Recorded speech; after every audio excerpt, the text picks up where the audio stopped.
알 수 없는 무언가에 몸이 눌리고 움직일 수 없는 불쾌한 경험, 가위 눌림. 가위에서 못 깨면 죽는다는 말도 있는데 도대체 우리는 왜 가위에 눌리는 걸까요?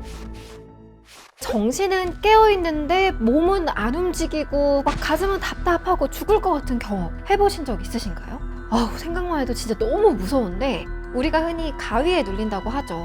여기서의 가위는 우리가 평소에 알고 있는 이 가위가 아닙니다. 옛날에는 가위 귀신이라는 게 있었대요. 근데 이 가위 귀신이 사람들을 좀 괴롭히고 무섭게 하는 귀신이었다고 하는데 가위 귀신이 우리 몸 위에 올라가서 이렇게 꽉 누르고 있다. 이렇게 생각해서 가위 눌림이라는 표현을 썼던 거죠. 최근에는 의학이 발달되고 또 수면에 대한 연구가 이루어지면서 과학적으로 설명할 수가 있게 됐습니다.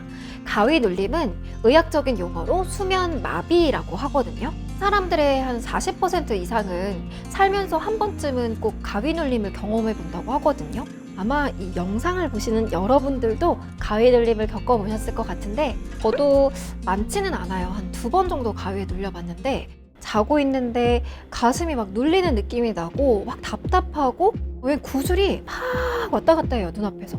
그러면서 이상한 소리가 들리고 근데도 몸은 계속 안 움직이는 거죠. 진짜 너무 소름 끼치고 무서운 거예요. 아마 가위 눌림을 겪어보신 많은 분들이 이상한 게 보이거나 들리거나 그리고 심지어는 귀신까지 보인다고 하잖아요. 이게 다 이유가 있습니다. 우리가 잠을 잘 때 보통 렘수면과 비렘수면을 왔다 갔다 하면서 잠을 자거든요.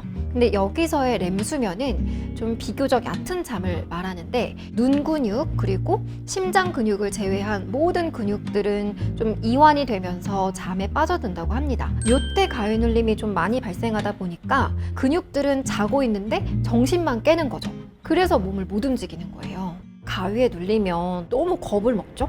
무섭다 보니까 우리들의 상상 속의 가장 최악의 것, 귀신을 생각하는 거죠. 이거는 사실 뭐 꿈이거나 아니면 여러분들의 상상이라고 생각하시면 됩니다. 또 렘수면 때는 그 심장박동이랑 호흡이 좀 불규칙하다 보니까 가슴이 답답하고 또 누군가가 나를 누르고 있다 뭐 이런 느낌이 나는 거죠.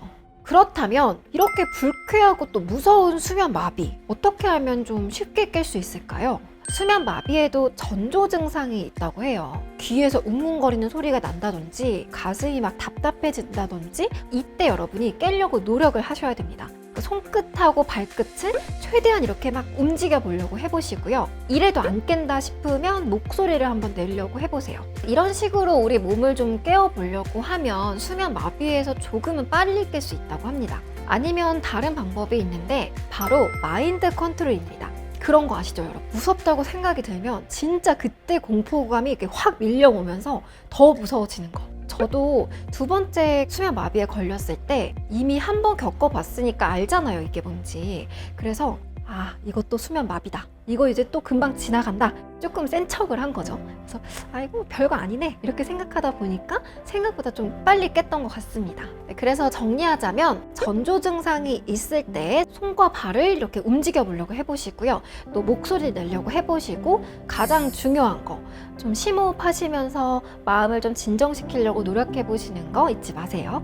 사실 수면 마비가 생기는 이유는 의학적으로 좀 완벽하게 밝혀내지 못했다고 해요. 그래도 극심한 스트레스를 받거나 아니면 뭐 피로가 누적되고 긴장되고 이럴 때 많이 발생한다고 하니까요. 규칙적인 수면 습관 유지해 주시고요. 자기 전에는 몸과 마음을 항상 편안하게 가져보려고 해보세요.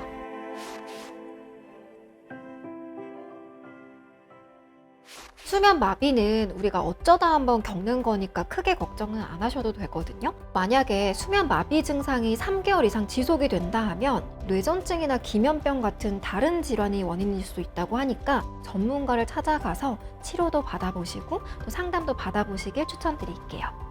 오늘 내용이 도움이 되셨다면 구독과 좋아요 부탁드립니다. 당신에게 꼭 필요한 휴식 가이드 심리학이었습니다.